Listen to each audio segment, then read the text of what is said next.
దీన్ని చంద్రబాబు నాయుడు, పవన్ కళ్యాణ్, ఈ లోకేష్ నానా యాగి చేసి తమిళనాడు బార్డర్కు పోయినారు. ఆ బార్డర్ దగ్గర ఫోటోలు తీసుకొని దాన్ని సెల్ఫీలు తీసి దాని గురించి ఎంతో బాధ్యత అన్నట్టుగా ఒక పోజు కొట్టి మేము అధికారంలోకి వస్తానే ఇవన్నీ కూడా తగ్గించేసేస్తాం, మేము రద్దు చేస్తామని చెప్పి రకరకాలుగా మాట్లాడి అవన్నీ ప్లే చేయగలుగుతారమ్మా ఆ దొరన్న మాటలు?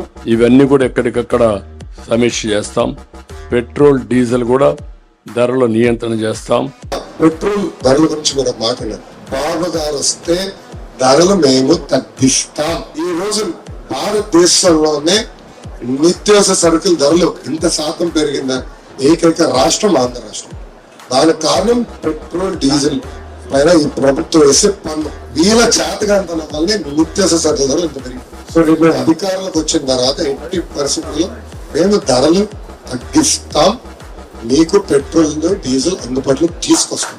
దాంట్లో మీకు ఎలాంటి సమాచారం అలా ఇదే మాటలు మేనిఫెస్టోలో కూడా పెట్టినారు. అధికారంలోకి వస్తూనే పెట్రోల్ డీజిల్ రేట్లు వెంటనే తగ్గిస్తాము అని చెప్పి. 2 ఏళ్ళు అయిపోయింది, రూపాయి తగ్గకపోగా ఇప్పుడు పెట్రోల్ డీజిల్ 4 రూపాయలు పెరిగింది రేటు.